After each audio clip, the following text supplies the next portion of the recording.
welcome back to another episode of the Geek and Dad podcast. Today's guest is a man who has lost the total weight of an overweight person, has 2 kids, married 10 years, and runs one of the more popular and authoritative YouTube channels on computer hardware and technology, Jayztwocents. Jay and I have a really good conversation, and we focused more on the business side of things like we did in episode 3 with Richie Procopio, but we also talk about other things happening in tech today too, especially VR and how different generations react to it. It's a great episode with some awesome pieces of just good, sound life advice and lessons, and one that I personally gleaned a lot from. So, please enjoy this episode with Jayztwocents. Hey guys, welcome back, and today we have none other than Jayztwocents. Welcome, Jay. Thanks for joining us. Hey, thanks, Kyle. No problem. Yeah, so here on the podcast, we're talking about how a few things. We're talking about our journeys from non-parents to parents. We're talking about our journeys from, in your case and in what I'm working on, going from working full-time to a transition phase of trying to start something on your own to getting to on your own, and how all those things kind of work and play together, because there's a lot of people out there that you and Linus of Linus Tech Tips are examples of having gone through that stage. I'm an example of trying to go through that stage, and I know that there's a lot of other people out there that maybe not necessarily wanting to do it via a tech channel on YouTube or something, but they're still trying to figure out that balance of transitioning from a 9-to-5 to get something going to the transition of going full-time on their own. So having watched your journey over the last couple of years, I was like, this guy's perfect. He's got, how old's little Jay now? 6? 7. Yeah, she's 7. And the baby's going to be turning 2 in December. So it's wow.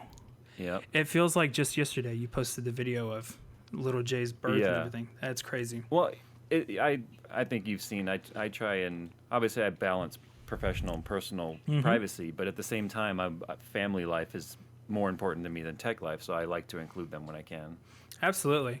And that's actually kind of one of the things that I want to start with is that, so I've been watching you for a couple of years now, and I've noticed that your channel's you've done something, whether intentional or not, with your channel that's really interesting to me, where one year you're focusing on one thing, and then you kind of achieve that one thing, and the next year it's the next thing, and then you kind of achieve that, and you get back on maintenance mode, and then you're on the next thing.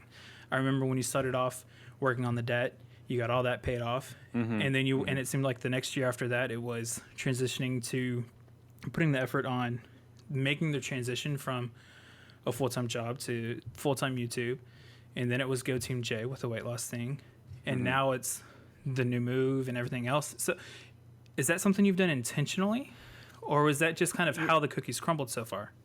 So it's really interesting. I would say the high-level plan, like the end game, has always been intentional, but how to get to that end game is always changing. When I was 18, I ran up a lot of debt, and that debt followed me all the way through my adult life. And I got to the point to where it was finally holding me back from being able to do anything. And I didn't want that stigma of, Jay being a borrower to be my legacy. So I had finally just made the mental step, I guess, I was done. I was done owing everybody money. And so I had just said, okay, my focus in all of this, the only thing I care about aside from my day-to-day, family life and work, is getting rid of this debt. So we chipped away at it for a solid year. But I learned in that year that power of mental perseverance, and that strengthened me to do a lot more things. So it not only strengthened me as a person to get out of debt, it strengthened me as a person to realize, like, okay, I can use the same philosophy to do anything. I can use it to build my channel. I can use it to better my career. I can use it to lose weight, because it's the same mental diligence required to do any of that stuff. And parenting as well, because it all ties in where, you get in a rut and you do the same thing every day. As humans, we get bored of that, and then we lose interest. And so you mentioned kind of moving on to the next thing, and that's my way of staying interested. And I don't neglect the thing I've moved on from. I keep that in like my bag of tricks of things that I can do. But I'm not the kind of person that's ever happy being in one place. So it's kind of funny because my wife used to ask me like what my hobby of the month was going to be. Like when we've been together 17 years, and she knew me through. I was 18. She had just turned 18, and so she's seen all these phases I've gone through of being a quitter. Like I've said before that YouTube's the only thing I've ever stuck with and continued, because I would get into something and then just lose interest 2-3 months later, and then spend a shit ton of money on. I'm sorry, I don't mean if I. Oh, it's fine. No, you're fine. You're good. Like, don't wait, worry. we're talking about parenting here. No, it's okay. Don't worry. Yeah. So anyway, I would spend a lot of money on something, get into it, paintball, whatever, and then just lose interest, throw it in a corner, and it was like a physical representation of something I spent a lot on and then gave up on. Mm-hmm. And so, like I said, my wife used to always joke around like, "What's your hobby of the month going to be?" And so when I started YouTube, she kind of looked at it like, okay, here's another hobby of the month thing. Mm-hmm. But obviously this one was weird, right? Like, okay, this one involves other people. It involves like making content. And I've loved making videos since I was little Jay's age. I was making home movies. I was making Star Wars movies, punching holes in paper mache and putting it up on the window to make stars, and then zoom the camera in and it looked like space, like that kind of stuff, right? And so I loved making videos. So it was able to take something that I loved and add it to something else I loved, which was computers and technology. And what really made me stick to this was the accountability of other people watching. Mm-hmm. So it wasn't just my wife or my parents or whatever going, Jay is going to quit something. It was the accountability, which then led to the Go Team Jay thing, where I had to succeed at that. Because if I didn't, there were hundreds of thousands of people that were going to call me out on my failure. Yeah. And so what people don't realize is my drive to succeed in that didn't come from within. It came from externally from the audience.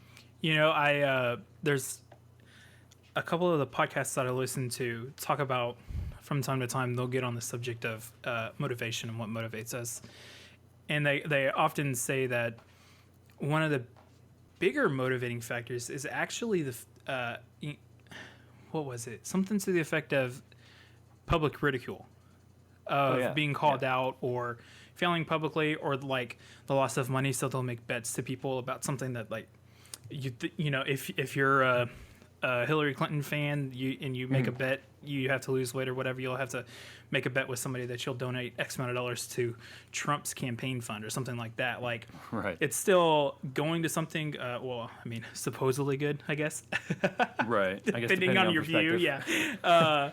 But, things like that. And so it's interesting that ties right in with what you're talking about, and the fear of it's an external motivator, not an internal motivator. Yeah, the drive to get started comes from yourself, but the motivation to keep going comes from the people cheering you on, and being told all the time, hey man, you're losing weight, you're an inspiration. That's one thing, and that helps. It really does. But to see people sending you before and after photos, or their weight loss slide scale, their graph of their weight, like Fitbit or whatever they're using, right? To see that, okay, look, I started this selfishly, like I want to be more healthy, I want to look better, I want to feel better, but I've now collectively, just as one person, helped people lose tens of thousands of pounds collectively amongst the whole Go Team J movement. It made me realize, like, this isn't just about me. And so that's what really kept me going. And I need to get that campaign more active again, because I've made sort of a physical switch where I love riding the bike, and I can still ride the bike very far. I can ride it in the heat. I can deal with hills, and I'm fine. But I gained another love for weightlifting. Yeah, I've noticed you talking about that a little bit more. Yeah, and really what that was this. We had an uncharacteristically wet winter. I mean, El Nino was here, so California was actually wet for the majority of winter. So I didn't ride nearly as much. And I know a lot of wet climates deal with riding, but in California, in the water, drivers don't mix. So sure. I just didn't want to be on a bike out there with them. And so I focused indoors on weightlifting, and that became another form of physical addiction, which was fun to see the leveling of weightlifting. The problem was I love both equally, and one makes the other one harder. Yeah. And you can't be a great cyclist and be a weightlifter. And you can't be a great weightlifter and be a great cyclist. Unless if you're like sprint cycling or something. Yeah, and I'm more about pace and distance than doing short mileage at high intensity. I like to kind of keep it a moderate intensity, but for like 3-4 hours at a time. Yeah. So it's a different type. I mean, when you get really good at cardio, your burst strength suffers, and it's weird how that works. And I have a personal trainer. I've been with him for 4 years now, and he helps me come up with plans to sort of keep it balanced. But it's a struggle now because both are hard at the same time, which is good. Sure. It just sucks because I kind of want to see how far can I go at one, but that means the other one has to take a hit, and I don't like that. Yeah. And just for the record, how much weight have you lost so far? 245 pounds. That's awesome. Yeah, I've lost an obese male. If you look at if you look at like the height weight chart, 245 pounds is like so overweight according to doctors. Yeah. But anyway, that scale is false anyway. But yeah, In if you some look at how ways. much I've lost an overweight male, which is funny. Which is impressive, really. And it's awesome too, because I'm sure that, like you said, the motivating factor started off as you wanted to look good, feel good, and all that fun stuff. And as little Jay started to get older, I'm sure trying to keep up with her had to have been a little bit of a motivating factor as well. Especially when she was little. When I'm fighting with her right now, she has a love for computers just like me. So now she wants to sit at a desk all day, and so I'm fighting now, limiting screen time, getting her off the computer. And she does taekwondo 3 times a week, and she does sparring, so she gets pretty active. Yeah. But at the same time too, weight is in the genes, and I don't want her to have to struggle with that. And so it's going to be a struggle where she wants to be sedentary too, because she loves playing her games. She loves doing her like her building blocks and stuff. She loves Legos, but she also loves things like Minecraft. So she could sit there for hours on end just building, which is kind of good for the mind, but it's bad for the body. Yeah. And so you built her first computer when she was what, 5? And she had her first computer when she was actually 2.5. It was a laptop, and then she had her first desktop, which I built for her when she was 3. It was like an Athlon X3, like a small little build. And then she built her own computer when she was 5. That's what it was. And that was your first, or not necessarily your first, but that was one of your most viral videos, was it not? It was at that time. It's since fallen back to like 6 or 7, but yeah, it was because because I'm such an advanced user, I'd never look at building a PC as being anything even remotely complicated. But I guess if you've never been exposed to it like I have my whole life, it would seem a little bit scary. Like, okay, I just spent $1,000. If I plug this in wrong, am I gonna fry it, right? So that video was just to prove that anyone can do it, because I was her age when I built my first computer, which happened to be my first PC, which was a IBM 286. And before that, I had a Commodore 64, which you bought, you didn't build. Yeah. But I was her age when I started putting parts together, and so I wanted to show people, like, look, it's not scary. Anyone can do it. And I always love to tell people that the beautiful thing about computers is that everything has its own connection type. Literally, there are no two. Well, yeah, there are no two connections that you can get confused, really, and so. That's the other thing that I like to tell people, is that, like, literally, you can build it. Just, it's like building Legos. You just have to put the pieces together the way they fit. Everything is keyed now, and what's funny is it wasn't that way even that long ago. Back in the Pentium D, when the Pentium D first came out, I was like, all right, multi-core, this is awesome. I'm going to run out and I'm going to get it. And although Pentium D was kind of a real failure in terms of how well it performed, I ran out to PC Club and bought my Asus motherboard and my Pentium D and new power. I bought a whole new rig and came home and put it all together and pushed the power button and heard a pop and smelt the sizzle, and I'm going, oh crap, what happened?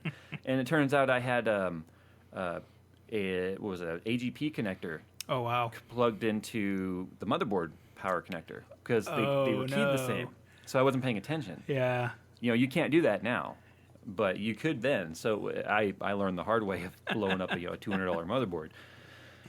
So, but yeah, I mean, that's one of the things I like to do with my channel, though. If I make a mistake, it stays in. Oh yeah, it has to, because the last thing I want anyone to think is that, this guy has been building computers for so long, he doesn't make mistakes, he's got nothing to worry about, and that's not true at all. Yeah.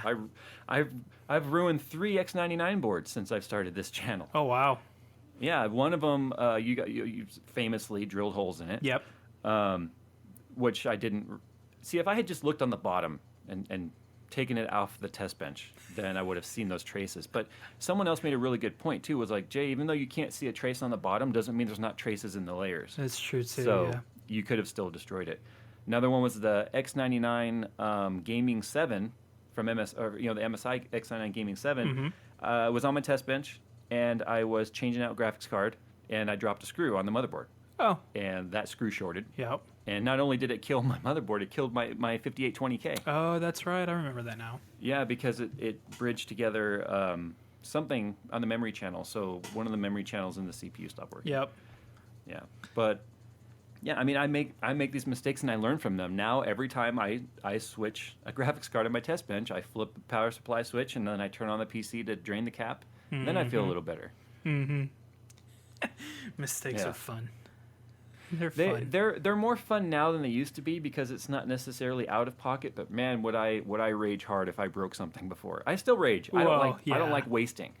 But man, if it's like, okay, most people can't afford to blow up a $400 motherboard and just be like, oops. Yeah, I mean that's true, but it's also the medium you're in and what you're looking at. So it's kind of one of those things that Do you remember me bricking the 780 with the wrong BIOS? Were you around for that? No, that's right before I came around, I believe. Yeah, so I was updating the 780s because I had just gotten a couple 780s from EVGA and I'd already had one, and so that's when I was setting up my 3-way SLI for the first time. Yeah, and I was always back with the 680s and beyond was always doing custom BIOS hacking, so I could take GPU boost out and control everything the GPUs do, and I had accidentally flashed a non-reference BIOS onto a reference card, which completely bricked it. I mean, it was so borked that even when you would do some sort of like a boot disk and then just try and do a hardware level scan, it wouldn't even see the graphics adapter. Wow. Even though it was displaying an image, it was like no graphics adapter found. That's how much I broke it. that's impressive. That was the day I got it. So, yeah, it happens. So let's take a step back. Let's go back 10 years ago. You're working. I don't know if kids are in the thought or not at that point in time, and I think if I remember right, you're just newly married, right? Or a little bit. I was married in 2005, so 10 years ago, I'm coming up on my 1 year. Yeah, so perfect. Okay, so let's go back 10 years, and let's do like a quick highlight reel from then to now, because there's a lot that's happened for you in that 10 years between little J transition, mini J, or baby J, and stuff like that.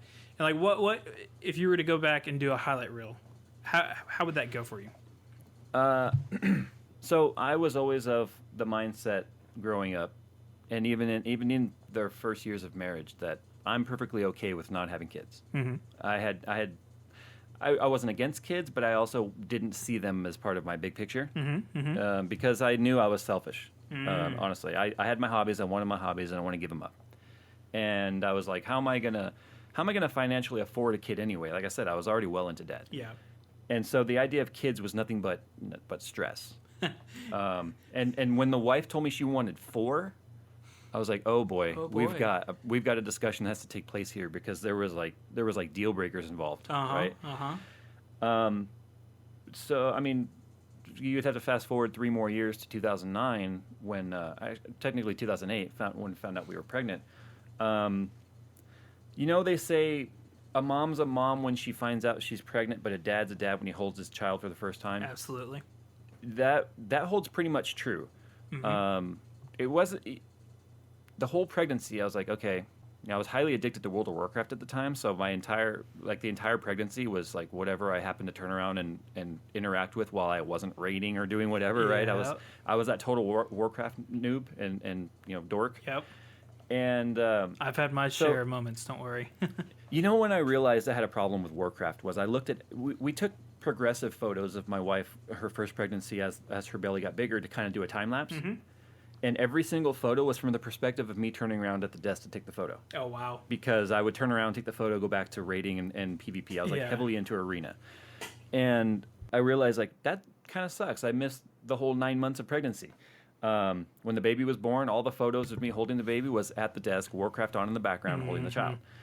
So I spent 5 years pretty much addicted to that game, and then finally broke the addiction because it was literally going to cost me my marriage. Yep. And haven't gone back since. Like, I have the game, I play it every now and then, but It's just not the same. I'm so removed from it. Yeah. I can't spend more than 20 minutes on it without getting bored. I'm the same way. Yeah.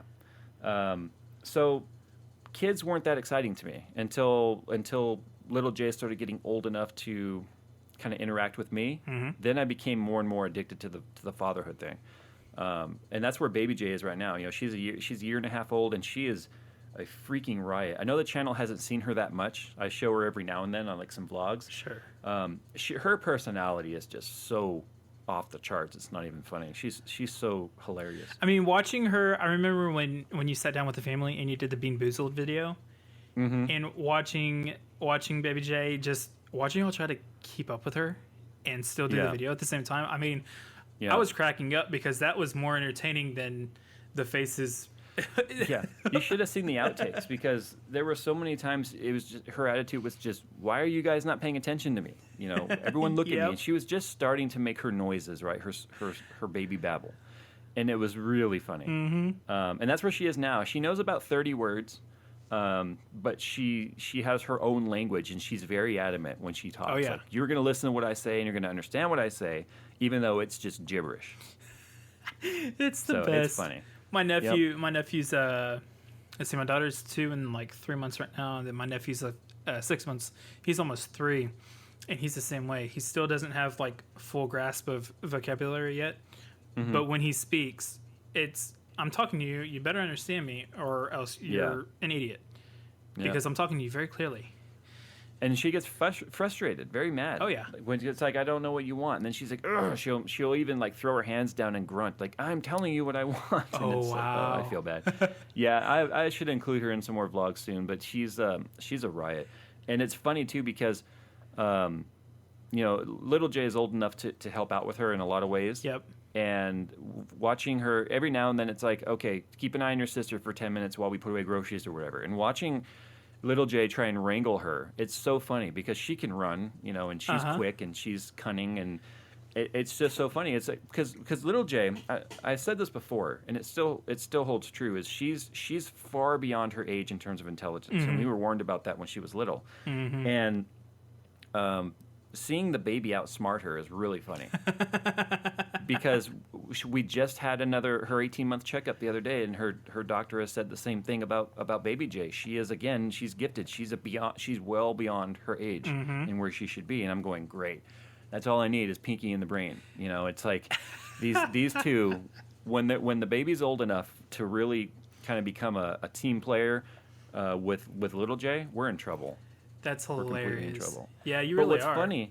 What's funny though is right when little Jay was a baby and about the age that the baby is now, she already showed interest in computers. We have pictures of her like playing on our laptops and stuff, and really interested in the computer. The baby, yeah, she's interested in the computer. She'll push buttons and stuff, but she's more interested in like sports type things. She loves to kick and throw the ball. She loves to climb the ladders and climb the stairs and go on the slides and stuff. And so she's much more physically coordinated than little Jay ever was, which is really kind of interesting to see how this turns out. So for both of yours, for little and for... It's so confusing, right? I'm just going to stick with Minnie and Baby. So for Okay, Minnie and that's fine. Baby, Little and Baby. Little and Baby, that's right. Yeah. So for Little and Baby, it sounds like you had an idea pretty early on, about 18 months, of like where their interests were. Sort of. The moment both of them became mobile, it was obvious. Oh, 'Cause okay, you watch what you just kind of, as a parent, you keep an eye on what interests them. Where do they go? You know, are they just free roaming, or are they noticing something and they specifically want that thing? Yeah. And both of them were very obvious on once they were crawling what their interests were. It's interesting because with my daughter, like I said, she's a little over 2 now, and kind of like you said, how little Jay would be all about the keyboard when sitting in your lap or whatever. She was like that at about 18 months too, and she's still that way today. Like, if I have her sitting in my lap while I'm at my desk trying to work on something, I have to back 3 feet up so she doesn't mess with what I'm on, because she just... And it doesn't help that keyboards nowadays are LED this, that, or another, and there's effects when you press them and stuff like that. So like, Yeah. all that stuff doesn't help. But she's the same way that way. But at the same time, she loves to go outside and play. And so I'm still looking at her, just wondering, where are your interests? Because right now they're still so varied that it's hard to know where she is. You know, it's really kind of funny because the baby, if she's sitting on my lap while I'm on the computer, she doesn't fight me to get to the keyboard. She just kind of looks at what's on the screen, gets bored. She wants to play with the LED remote for the lighting in my office. You know, she wants to do that kind of stuff. But the moment I put on auto racing or anything involving cars, she will stop and she will just stare at the screen and get all excited. And she'll sit there as a baby. And she started this at about 9 months old, and even at an 18-month-old right now, wanting to just be down and free.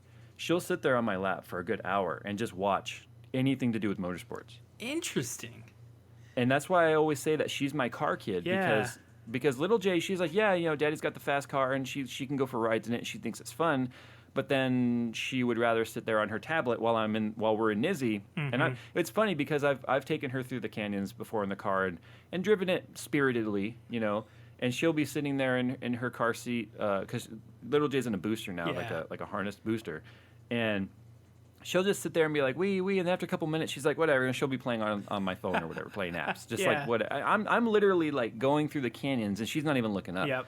But the baby wants to ride in the car so bad, and she can't because she's too little with a rear-facing seat and a two-seater. So when I back out of the driveway or out of the garage and to go somewhere in the car, she's like face plastered against the glass. Her hands are against the glass. Literally the saddest, most pitiful look you've ever seen. And the wife tells me that she sits there and goes, vroom, vroom, vroom, in the window when I'm pulling away because she wants to ride in the car so bad. So her passion is cars right now, and that was evident like way earlier. All those pictures you've ever seen of me holding her at the desk is me putting on auto racing on YouTube or something for her to watch. That's awesome. So on the one hand, on the oldest, you've got the technology that she got from you, and then on the youngest, you've got the mechanic side from you. It's funny because those are my two favorite things. Yeah. See, you split them down evenly. It's perfect. And now you'll also have, and what's actually really cool about that is you'll have two uniquely different things to bond with both of them over their lifetime. Right. You brought up something that's really interesting with little Jay earlier, again, the confusion setting in with the challenge of screen time versus active play. She's had, I remember when you did the 5-year-old builds a computer video, and I remember when you put it in her room, and I remember you saying that it was still your password, so she basically had to have permission to get on it. Right. How long and how much of a struggle do you find to find a screen time balance with her right now? And is she in school yet? Like kindergarten? She's on summer break right now. Well, I mean, she's going to second grade. That's right. Okay. Yeah. So she still has. Okay. So she has school that takes up time. Okay. That's okay. So So during the school year, she comes home from school. It's immediately sit down, do your homework. If she has taekwondo, it's do your homework until it's time to leave for taekwondo. Which is all her idea. Sure. To do, and then when we come back, if she's not done with homework, she has to finish that. When she's done, she can go on the computer for an hour or two even before bed. If she gets in trouble, her number one punishment is that she loses the electronics, the computer, the tablet. 'Cause she has her own tablet too. It's like the Kindle Fire. Yeah. We've got one for my 2-year-old. She absolutely loves that thing. Yeah, and so if she gets in trouble, she loses the electronics. That's like devastating to her. Right now in the summertime, it's hard because it's really, really hot where we are. So even though we live right next to a park, going out and playing, it's 105 or whatever, it's just miserable. Yep.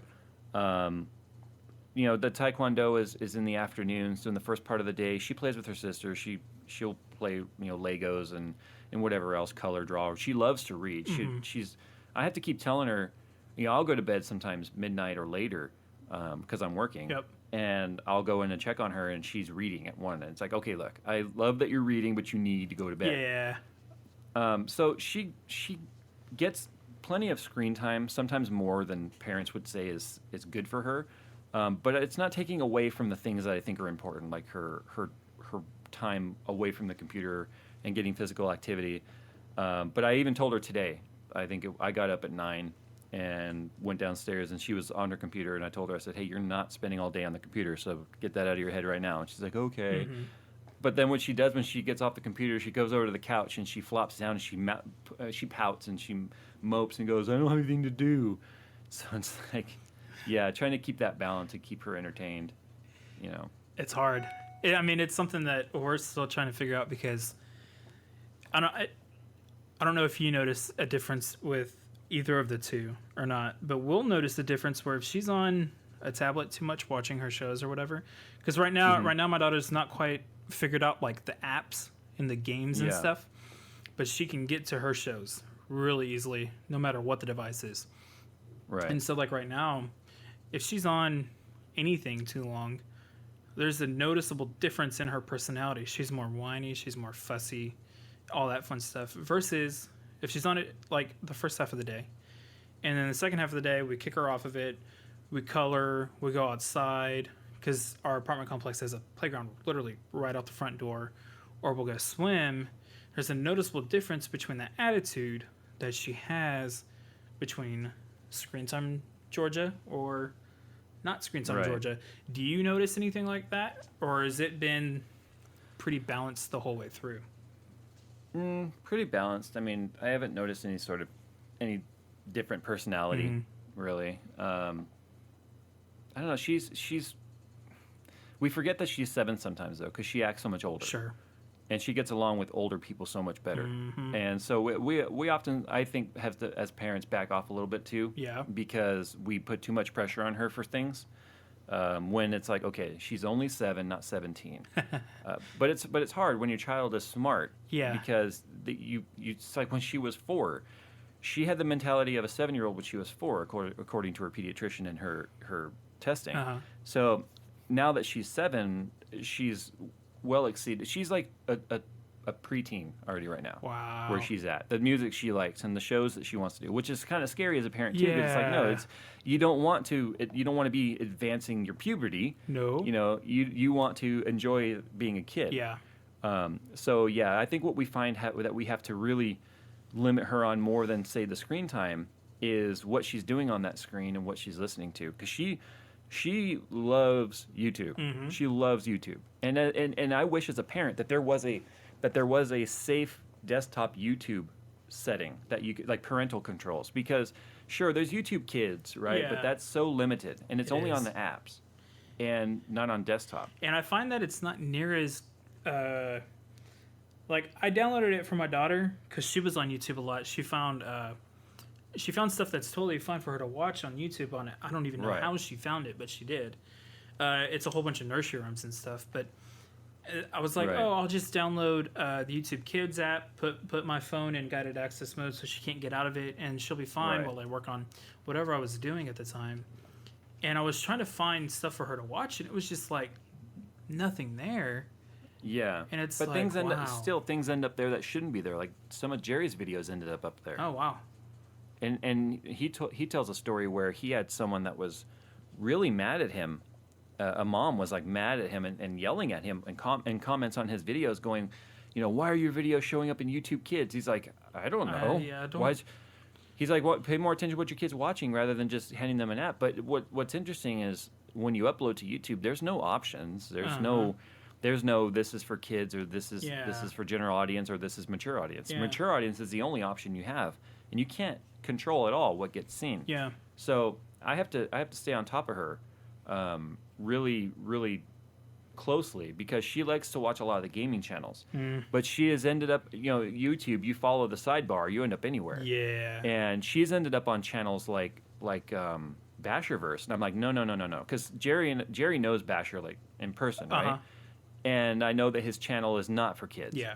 And so she loves Minecraft. She ends up on these really colorful thumbnails, and she clicks it. And next thing I know, she's watching Basher, and I'm going, this is not age appropriate. And she doesn't understand what I'm telling her. She's like, why? He's just being silly playing Minecraft, and she doesn't get it. Yeah. So that's the hard part is, if I as a YouTuber, telling her, no, you can't watch this on YouTube. This is bad. She just doesn't get it. Because all Yeah. she knows is her dad makes a living off of YouTube, and he's not a bad person. So why is this a bad person? Yeah. To her, everybody's good. Which is the innocence of a child. Yep. And it's a beautiful thing. It is, but it's dangerous too. Very. Yeah. We realized at one point that our daughter is a very good, I don't know what you would call it, but I guess quality or trait in that if she meets someone new, she's extremely shy. Mm-hmm. And it takes her getting to see people multiple times around mommy and daddy, and mommy and daddy telling her multiple times, oh, this is our friend, or this is family of some sort or whatever, before it takes several instances of that before she finally warms up to the idea of, okay, this person's fine, this person's safe. Mm-hmm. Today, for example, we went and so on Father's Day we had our son, and today we went for a follow-up appointment, and then we went my grandfather for lunch right after. Fortunately, we had just seen him Sunday evening because he came over with my grandmother to see the baby. And so, like, the difference between Sunday and today was drastic because she had just seen him. She had just seen us interacting with him in a loving, familiar way. And so today, she was so much more open to interact and engage with him than she was Sunday. And it's like, it's kind of annoying at times because if it's friends that, we know but haven't seen in forever, it's kind of annoying to have to, like, usher her into, like, playing. But then on the flip side, it's like, okay, no, this is actually a really good thing because if it's someone she doesn't know and we're at the park, we don't have to worry about her thinking that it's okay to go with, this random person. She's little Jay's far too friendly. Yeah. And we're constantly having to tell her, she's a talker. She loves to talk to everyone and make friends with everyone around her, adults and children. And it's trying to get her to understand that she just thinks she's being friendly, but she doesn't understand the dangers in the world. Yeah. And there's no, I don't think there's any way to really describe it to a 7-year-old that they'll truly understand. Yeah, I don't know if there is either. You try and explain kidnapping, or you try and explain some of the evil things people do, and she just looks at you like you're a zombie. Like, what are you talking about? What? And I've showed her some videos on YouTube about how to protect yourself as a kid, like videos designed for parents to share with their kids, kind of thing. And then inevitably it always turns into, well, why would anyone steal a kid? And it's like, oh, okay, I don't know how else to explain this. Yeah. And so anytime it's like, she's like, I go to the bathroom. It's like, okay. You go to the bathroom. I let her go to the bathroom. I keep her within eyesight, but then I keep having to tell her, like, when you're in the bathroom, you don't talk to anybody, you don't talk to strangers, et cetera, et cetera. But she still does, and that's the thing is, it's just, taking, like you said, that innocence of a child, and trying to prepare them for the world as they get older and they're a little bit more out of your sight. It's scary. It's very scary. It is. Is that right now with where she's at? Do you think that's your biggest struggle with her? Yeah, definitely. What's the one thing that was just like, boom, super easy with her? Homework, schoolwork. She loves school. Nice. Yeah, she loves school. She loves it now. I hope that stays. Time will tell. Yeah, time will tell. But she loves homework. And even just yesterday, we were watching TV, and at night before bed, and she looks at me and she goes, I wonder what my second grade class is going to look like. I wonder what it's going to be like. She's like, I can't wait to start school, because she knows she's going to a new school. Oh, okay. Yeah, and, that's true. Because we moved. We kept her in her old school during the move, so I was commuting like 30 minutes each way to take her back to school. And but now she knows she's going to a new school. And I feel bad for her, though, quite honestly, because this is her 4th year of school, because she did go to preschool. And it's going to be her 4th different school. Oh, wow. Because she went to preschool for a year, right? And then after that, she goes to kindergarten. She went to a charter school for kindergarten. Oh. Since she went to that school year, that school has since lost its charter and had a lot of issues internally. So I'm like, we're not bringing her back there. Yeah. So she went to the school where we were zoned for. Right, where we were zoned for. Finished out the school year, and now she's going to where we live now. So, and the thing is, this house, as I've said before, we leased this house. We didn't buy it because we don't know if we want to stay in California. So if we do end up moving, it's like another school next year, and I don't want that constant uprooting. Where do you think y'all would move to? That's a challenge now. Yeah, I don't know. the idea of a different state is very enticing to me. Sure. My wife and I, we both lived. So I moved to California when I was 4. We moved from Massachusetts, and the wife was born 20 miles from here and has never gone farther than 20 miles from where she was born her whole life. So she's dying to get out of here just to see other stuff. So when she gets to travel every now and then, she used to visit my sister in upstate New York. She went with me to Seattle, obviously. She hasn't gotten to go to nearly as many states as I have. I've been to pretty much any state where there's a major city. I've been to Chicago, New York. I've been to Austin, Texas. I've been to San Antonio, Seattle, Las Vegas. I said New York already. Boston, San Francisco. For when I was a consultant for our IT company, I used to consult for the software that we wrote with the people who bought it. I had to travel to their offices, so I got to see a lot of the country. And the thing is, everywhere I go just feels better than California.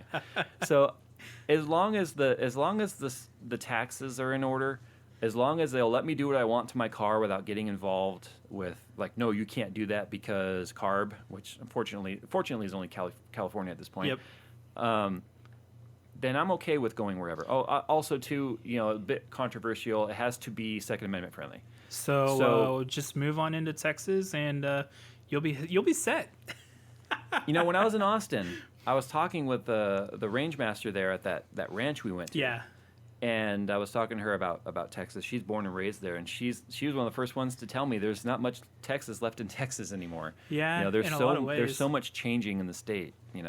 It is, but at the same time, if you get in Austin, especially, it's definitely changing. But I feel like Austin is the black sheep of the state, though. That's what I've been told. College town. That's one way to put it, I guess. I mean that I don't know. So. Full disclosure, born and raised in Texas. I live in the suburbs of Houston right now. And I've got family that lives in Austin on every side of family that I have. And I don't know if I guess from Austin's the most liberal city for sure. So I guess from that standpoint, it's definitely the black sheep.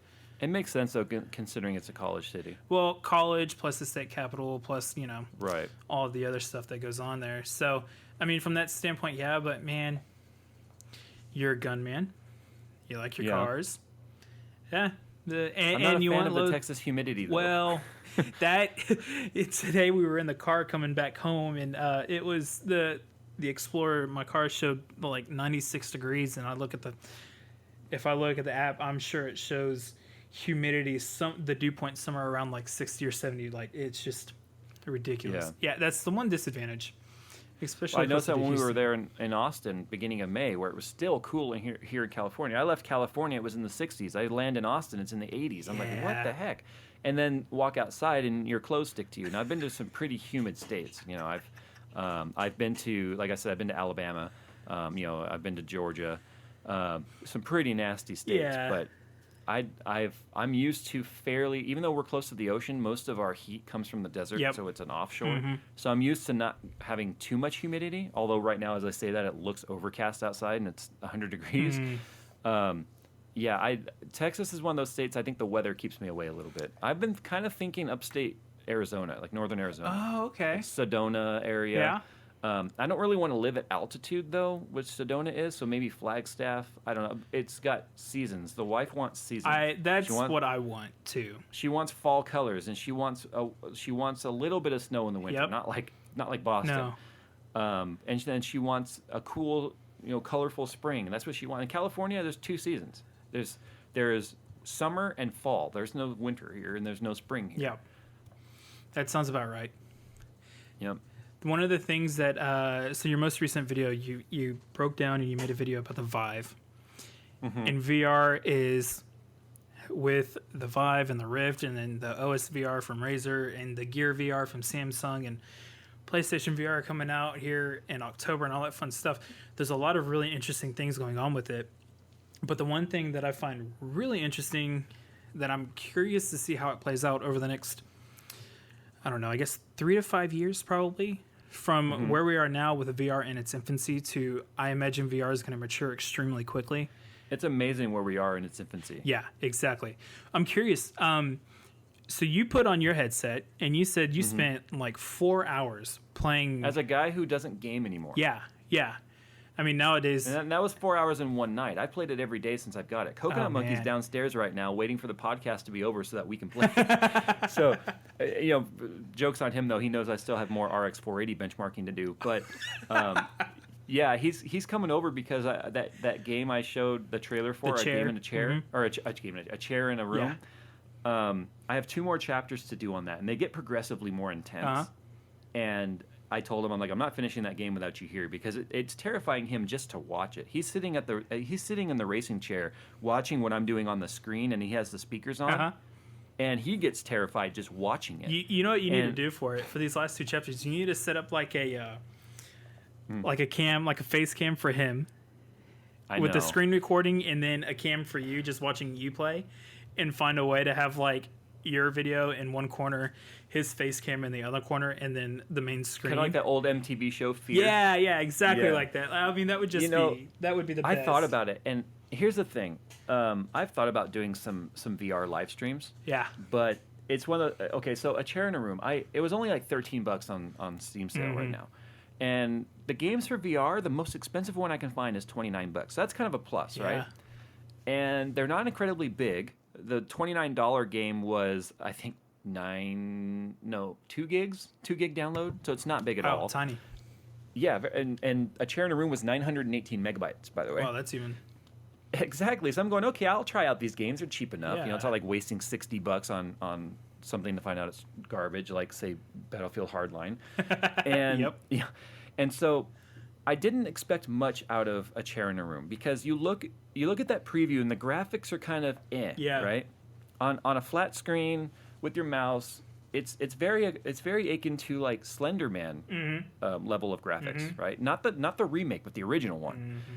And so you look at that and you go, okay, crappy graphics in VR are going to be crappy graphics, but no, it's not. It's just not that way, because when you put the headset on, and the way that the lens deals with the off viewing access blurring and stuff, it looks very realistic. And the lighting effects, because I know I said it in the video, and I'm going to say it again. When you're sitting in a regular room looking at a scary game on a monitor, your peripheral vision is lit. Your peripheral vision is, I'm in this room and I'm sitting in this chair and I have a mouse and okay, something's going to scare me and I'm going to jump and I'm going to turn around and laugh at my friends and we're all going to have fun. When you're wearing VR, you're by yourself. And when you have the headphones on, you can't hear the other people in the room. You have no lit. You go from a perfectly lit room to darkness if the room is dark. So you're in that game. So it's like playing Slender in VR. And I just didn't expect that much of it. And here's the thing. We only wanted to try it the other night. When we spent 4 hours on it, he was with me the whole time. We only wanted to try it and just see what it was like. 4 hours later, I'm going, dang, I should have recorded this. Oh, man. Because going back through it won't be the same. Yeah. Because I already know what to expect. Yep.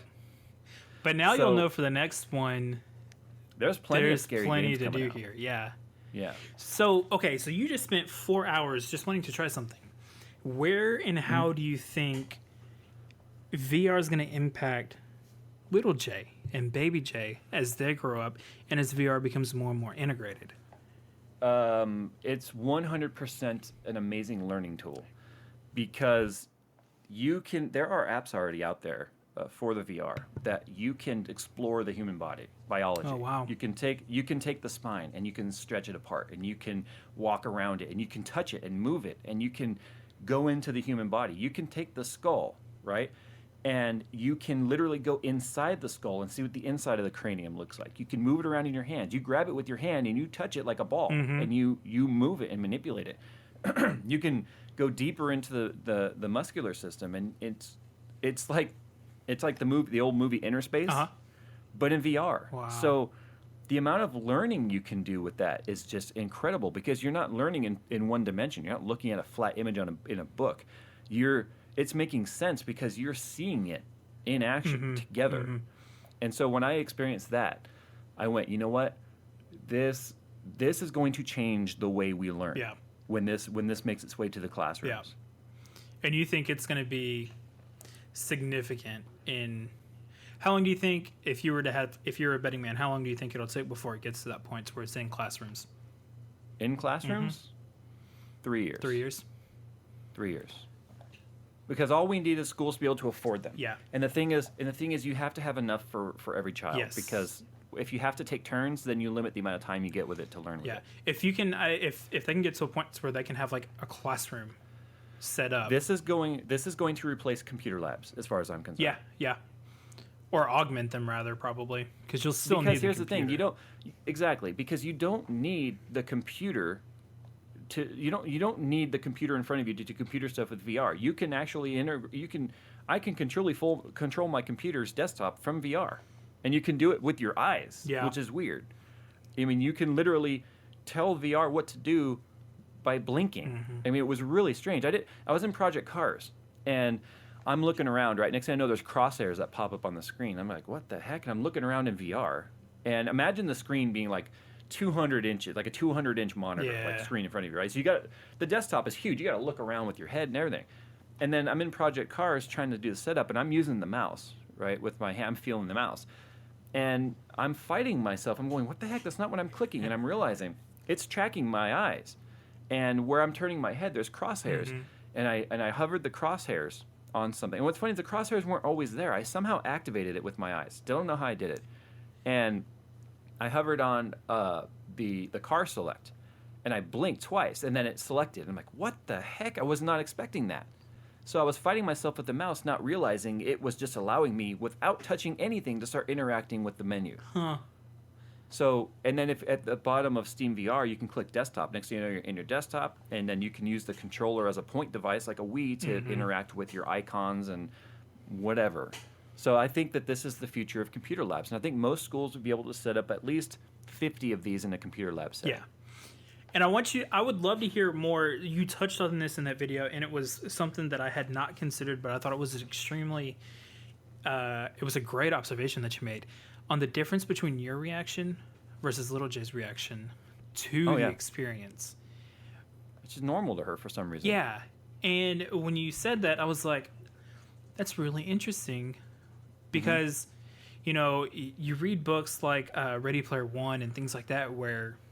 Lawnmower Man. Yeah, I mean, you literally live in VR.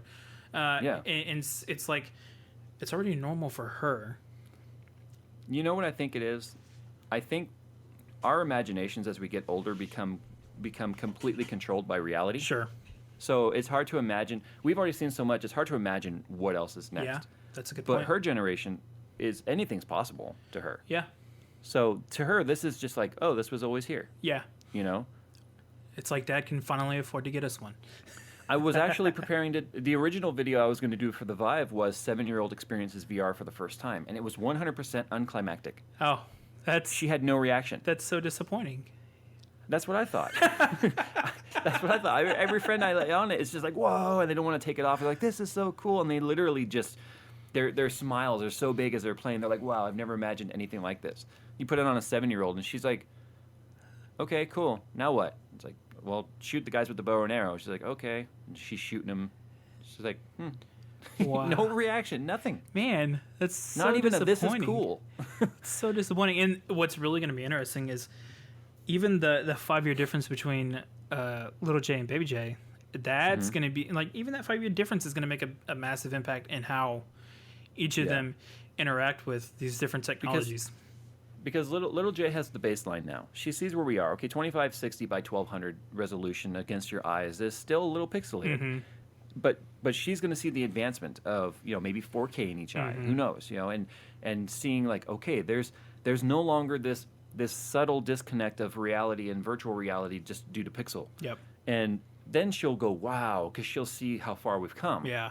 Yeah. But experiencing it for the first time for her was just, I think I completely underestimated how much a 7-year-old can imagine right now. Yeah, no kidding. That's crazy. That's crazy. Yeah. I wanted to ask about one other thing that's been just like, I feel like it would be valuable for a lot of reasons, both personally and for anybody else who might be listening. Mm-hmm. Walk me through your transition from working full time as a consultant for an IT company to the growth of the YouTube channel, and then that critical mass that you hit and had to sustain for long enough to say, okay, now I can leave my full-time job and go YouTube full-time. And does the wife work? She quit her job before I did. Okay, great. That's even better. And then walk me through the decisions, the decision-making process with things like insurance and retirement investing, and like that whole probably 6 months, I would imagine, of just planning and making the transition from full-time to all of a sudden you can take your daughter to school, pick her up from school, and like the whole nine. Did I publicly say in my video, because I don't remember what I said exactly about my company being acquired, and that was one of my reasons for wanting to for making the timeline the way it was? I mean, honestly, it was long enough ago that I don't recall. Okay, so I go into work one day, and probably around 10 a.m. and a mass email comes in from the CEO, a reply all kind of thing, company-wide distribution list. Yeah. And basically it had said, it started off, it was a few paragraphs long, and it started off with kind of chronologically ordering like all of the achievements that the company had achieved. Started in 99 with 3 employees, and we were over 200 employees, and I was employee number 12, by the way. Oh, wow. So I was there. I had the longest tenure of anyone that wasn't an executive. Mm-hmm. And it got to the point he was transitioning into, and the next step for the company is, we've teamed up with Lime Energy, blah, blah, blah, because the company wrote energy efficiency software. So we sold it to utility companies like Edison and PG&E and all that, right? Sure.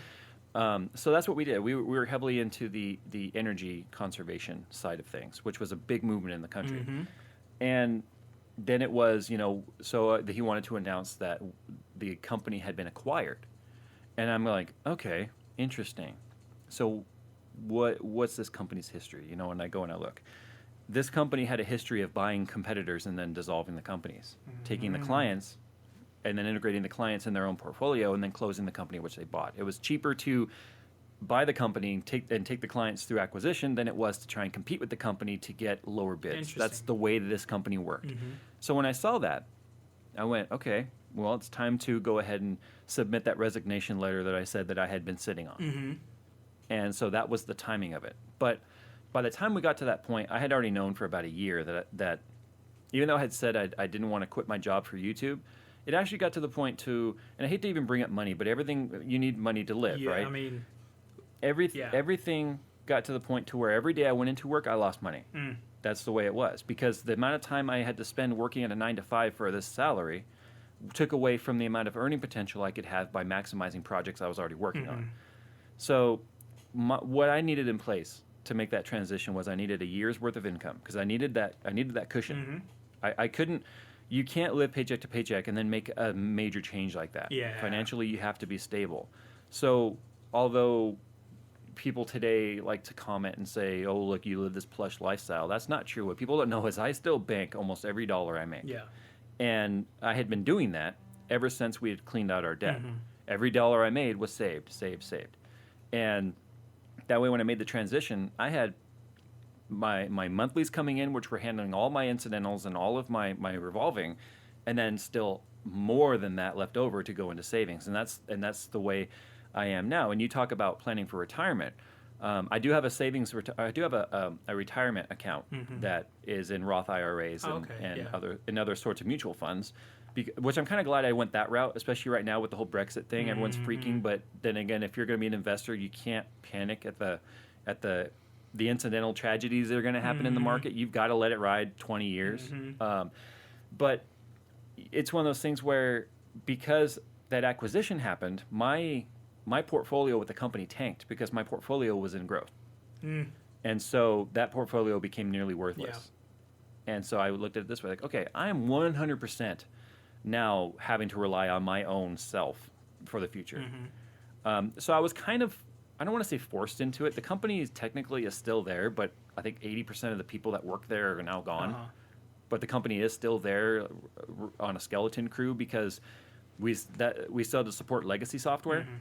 Because the company, after they acquired mine, integrated their own software, but there were other clients that refused to update, and so because of contracts, and so they keep that legacy crew around. But once the contracts are up, I know they're gone.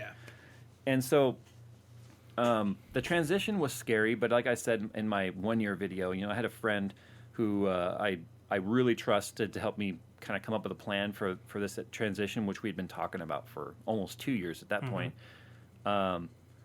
He what he said to me was absolutely true. He said, what's going to happen is you're afraid right now.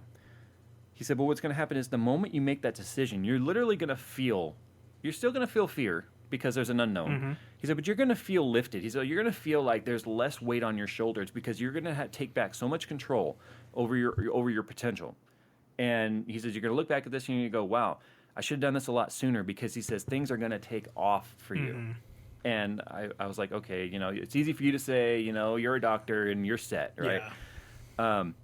But he's like, this has nothing to do with me being a doctor. He says, I'm talking to you as a friend. I'm from the outside looking in on what I see and potential for you. And I'm like, okay. So I'm his coconut monkey. Let's put it that way. Sure. I mentor Coconut Monkey and everything. He's 10 years younger than me. He's very like about to finish college next year and just, like, doesn't know his next steps, right? That's where I am to this guy. Yeah. And so I always came to him for advice. So we spent every lunch hour I had, I would drive across town. We'd meet at the coffee place and we'd hang out for an hour and just talk about this. And it's funny, I just had a conversation with him the other day, and he's like, so how are things going? And I filled him in on everything and how 2015 was. And he's all, see, what did I tell you? He's all, once you had the energy and the time to dedicate to yourself, the only way you had to go was up. He's like, because you have so much potential in you.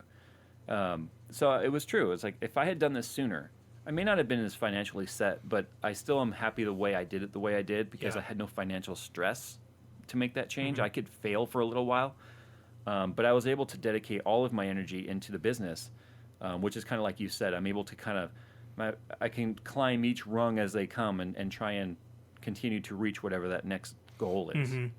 And then the other thing is insurance. I know for a lot of people, insurance Very is expensive. I mean, it is not cheap. Well, I already had private coverage for little J because it was far too expensive through my wife or myself and our employers to add, because Really? the healthcare system in the United States is so jacked up. It is. And it was like 300, no, I was paying I think 170 every paycheck. So like 360, right? Or 370-ish for myself. And I carry the highest coverages you can get because I am extremely accident prone. And by the time I was 5, I had 5 black eyes. By the time I was 10, I had 5 broken bones and continued to break bones into my adult life. And so, I have a broken finger right now, right? Nice. So, I mean, just to kind of put things in perspective. So I always had the expensive insurance plans. But to even add just a dependent on my insurance through my employer would have been $1,000 total. Wow. Because for whatever reason, even though you get these amazing group rates through your employer, the private insurances completely hammer you on adding someone, and the employer doesn't pay any portion of it. It depends on the employer, but mine didn't pay any portion. Yep. 0 portion. My wife's company would have paid 50% of it, but it was still the same thing, over $500 just to add one dependent. I had 2. So I ended up when we went self-employed, because it was mid-year. We qualified, obviously, for that, life circumstance change, losing the job. Doesn't matter if you voluntarily leave or get fired. Yeah. It's still the same situation. So now I'm able to carry that same level of insurance that I said, the highest premium, lowest deductible, which is what I care about. It's $1,005 a month for a family of 4. It sounds like a lot, right? I mean, that's $12,000 a year. Yep. It really is. But fortunately, I can afford it, and it is a tax deduction, so it's an expense. It is, yeah. Interesting. I think that's one of the things that, we do ours the opposite. I want the lowest monthly payment possible, and I'll take the larger deductible. Because not often is it that my family will meet the deductible, because if it's a pregnancy, we're going to pay cash because that's cheaper. Right. And which, like we just did with my son. And if it's anything else, well, that's what we have a health savings account for anyway, so. Little J had a lot of health problems her first year of life. She had an underdeveloped esophagus, and so she spit up every time she ate. And she spit up so much, she actually was off the bottom of the chart on growth. Gotcha. And they were really concerned about her being malnutrition because she couldn't keep food down. Every baby's esophagus is underdeveloped. That's why they spit up. But hers was worse. Like hers was way below. And so we were going to the doctors every 2 weeks for the first year of her life. Oh, okay. And I had that similar plan, like you said, which was low premium, high deductible. Yeah. And But that's more we expensive paid- in that case. It was devastatingly expensive. Yeah. It was one of the debts I had to pay off. That my daughter was 6 before her first year of life, and her hospital bills were paid for. She was 6. Yeah. And so that's why I went this route. I'm like, okay, I can afford it. Yeah. So I'm going to just pay for the highest premium. That way, if one of the kids get injured or sick, it's a flat amount of this copay, right? Or this like doctor visit copay. Done. That's it. Yeah. $50 to go to $50 to go to urgent care if she breaks a bone. $50. That's it. You know, Yeah. X-rays included, all that stuff. So it's worth it to me to do it that way because I've seen what the other side can be if you have a sickly child. Yeah. It's such an interesting like spectrum of like where the cost benefit lands. You know, family Right. to family, even individual to individual. Yeah. It's Yeah. man, health insurance is like, because I work for my father right now, and we have a small company, and it's him, myself, my sister, and another guy.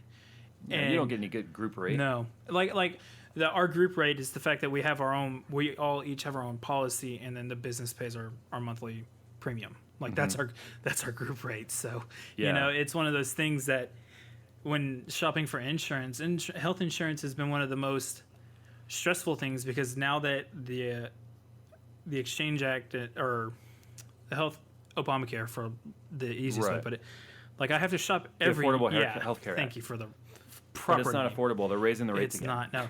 And like we signed up with United, and Yeah. United's dropping us next year because they're dropping from the exchange, and Right. it's like rates are going up, options are getting smaller. It's Just a quick side note too is it they've finally announced or admitted that the healthcare plan isn't working because there's actually not enough coverage. Yeah. Like there's not enough money to cover the plans. Yeah.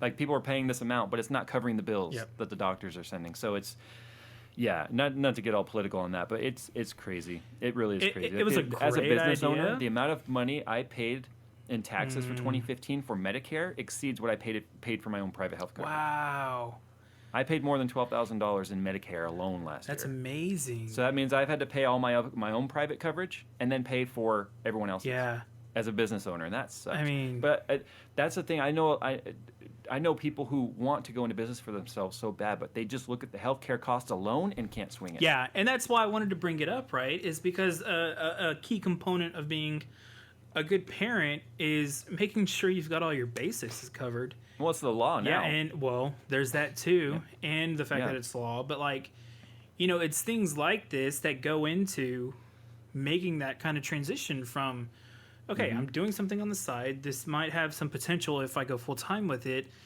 and like when you have mouths to feed that are not just yourself and your spouse, like Yeah. it's kind of a big deal. I had crunched those numbers well before making the decision. Yeah, I'm sure.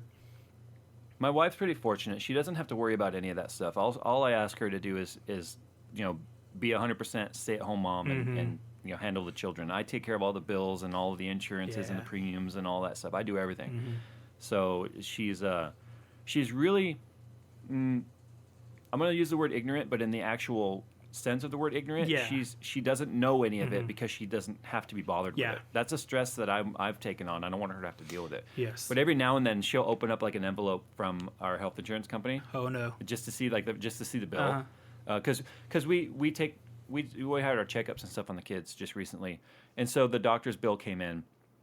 She wanted to make sure there's no portion for patient portion, which is always zero because of our Yep. plan.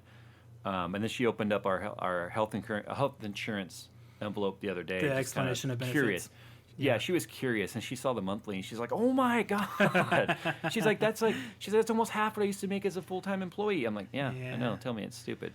Man, money. It makes the world go round, though. It does. Be it for the Because better that's why or I don't worse. feel.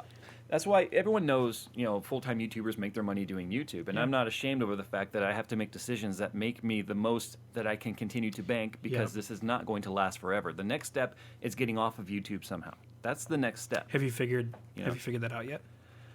Not yet. YouTube is always going to be the main platform, Sure. but there's going to be a day where YouTube is not going to be the monetized, god that it is right now. Fortunately, I've gotten to the point to where the amount of advertising I sell myself has exceeded what I make on YouTube, which that's a good threshold to continue past. Absolutely. That's the next step, is to be able to completely off of YouTube's plan, their model, if you will, because they still take 40% of everything, and they just for giving you a platform to put it on, and then they still don't give us any protection against the constant copyright strikes. The 1070 video I put up last week, I haven't made a dime on that because an hour after I put it up, a claim came in against the song that I have a license to use. Oh wow! But the license, it hasn't been absolved, and the bulk of those views, which would have made income on that video, has already passed. Yeah. So right now, someone else who has who put the claim on it has taken all that money. Didn't they change the terms, or have those not gotten into effect yet? I don't believe that's gotten into effect yet. I know that the terms were supposed to be like the money gets kind of put into a bucket. Yeah, and then it gets whoever dispersed. wins at the end gets it. Yeah. Yeah. No, it doesn't. YouTube doesn't move that quickly. Yeah. Man, that's a shame. Yeah, it happens. That's why I'm getting to the point where I'm starting to use less and less music. Yeah, I don't because blame even let's say you're with an MCN and you have access to an audio library. All that's happened is that MCN has gone to that library and worked out a deal to say, hey, we'll pay you X amount of money per month if you can give access to our content creators to your music library or your video effects library or whatever. And then they go, okay, but what the MCNs don't tell you is on the back end, those companies, the company that has all those audio tracks, they don't own the tracks either. They hold the license from those tracks from whoever the studio was that made the music. Well, those expire too. And so eventually if let's say Audio Micro doesn't pick up the new license for blah blah blah song and someone else does, and you've used that blah blah blah song as your intro on 500 videos, suddenly you start getting copyright not strikes, but copyright claims on your videos because the license holder has changed. Yeah. So you're not protected in that case. You go to Audio Micro, you're like, hey, what's the deal? And they're like, oh, you had rights to use it when you put up the video, but the rights have changed. Therefore, the Spider-Bot picked it up and has now started redirecting the money to blah, blah, blah. And so you're not protected. People think, wow, you get all this stuff with the music and it gives you higher content quality. If you want to use music, get it from the YouTube library. Yeah. That's all I can say. That's crazy, man. That's crazy. So I actually need to do like kind of a content creators ticks and trips on how to protect yourself, because I'm telling you right now, you think you get this stuff from MCNs, but you don't. Yeah. You don't get it. You don't. Yeah, it's crazy. And then all of it comes back to the fact that you're trying to make sure that you got enough to provide for the family, and then when something like that happens and yanks the rug out from under you, it's just like, oh man. I would imagine that's probably one of the most stressful things to have to worry about. It is, and you hope at the end of the day that your MCN's there to help you. I've had issues like that in the past with fake strikes or not fake strikes, but false strikes or even hacking. And the only thing I use my MCN for is direct communication lines between YouTube and Twitter and Instagram and all of them. Yeah. That's why, like back in January when my full screen account got hacked and that those uploads were going, that's how I was able to actually get my blue check mark on Twitter, was because I had direct communication with Twitter at that point on a Saturday, an hour after it happened. And it was one of those things while I was in communication with them, it's like, hey, by the way, can we get a blue check mark so people will stop impersonating me? And they're like, okay, fine, send us a copy of your driver's license. Nice. Like, because I had direct communication with them, I was able to get things done very quickly. Nice. So there's a benefit there to the 10% or whatever, the MCNs take. Because, they take anywhere between 10 and 40, depending on... They take bigger percentage, obviously, of the smaller channels, because the smaller channels make less, so they have to make more money from them. So the big channels, they take less from. It's almost like a version of the bank. Right? The rich versus the poor. Yeah. The rich get richer and the poor get those that poorer. can afford the loans very well get high interest rates. Yeah. Man, there's a lot of life lessons to be learned in YouTube. That could be a whole series in and of itself, It all applies. and life applies to everything. That it does. Well, speaking of life, I have one last question that I'm going to ask, and this is a fairly simple one, and it's not too life-altering, but in this plausible scenario, it would be. If you are stuck on an island with a Blu-ray player, a flat screen, and one movie with the family, and it has to be family friendly, what movie are you stuck with? That's a hard one, because right now my youngest is just obsessed with Mickey Mouse Clubhouse. And if it's not on the TV, she freaks out. And then my oldest is she's not that. I mean, she's in the movies now, but more like less like Disney movies, like on the Disney Channel, like those made-for-TV movies. I don't know. That's a hard one. See, I would want something fun and funny, like I don't know, Pineapple Express or something like that. I don't know how appropriate. I know, right? There's no middle ground on this one. 2 little girls and 2 adults. It's probably going to be something like Finding Nemo. Yeah. I mean, that wouldn't be the worst option. No. I think there are worse movies than that, for sure, even from Disney. Mm-hmm. Oh, yeah. But I think that there are definitely better ones as well. So that's not a bad way to end it, though. Finding Nemo or Pineapple Express. I know, right? Can I get one of those DVDs that has like 5 movies on it? I mean, if you can find one that has 5 good movies, go for it. Yeah. I know. I guess Finding Nemo is appropriate if we're on an island. Maybe a little too on the nose, but yeah. Yeah. Cool, man. Well, thanks for the time. I really enjoyed it. Where can, if people want to find you on the internet, where can they find you? Just look up Jayztwocents with a Z, JayzTwocents. Not to be confused with Jay-Z, like about 5 people do every day on Twitter. Yep. So that's it. Just youtube.com/Jayztwocents, and then you'll probably see me in sidebars. If you look up anything PC, I'm there. Mm-hmm. And also, I will have links to things we talked about below, along with the Facebook, the Twitters, the YouTubes, and stuff like that. Thank you again, Jay, and have a great afternoon, man. Thank you again to Jay for joining me for today's conversation. Like I said, we got a lot of great, just sound life advice, some good YouTube business advice, and some interesting parenting perspectives too. Please share with your friends, and while you're doing that, please leave me a review. Let me know how I'm doing. Reviews are one of the best ways I can know how I'm doing, and if a review is not for you, you can always find me on the internet. You can find me especially on Twitter at GeekandDad. Hit me up there, or if Facebook's more your thing, you can find me on Facebook at facebook.com/GeekandDad. Pretty much just anywhere on the internet, search Geek and Dad, and you'll find me. So yeah, leave me comments, leave me feedback. I'm always looking for that, and I'm always looking to get better. And let me know down in the comments of whatever you happen to be listening to this on, who I should interview next. I'm always looking for new people to interview, and I can't wait to hear what you have for me. So, with that being said, thank you all again so very much for listening, and until next time, geek on.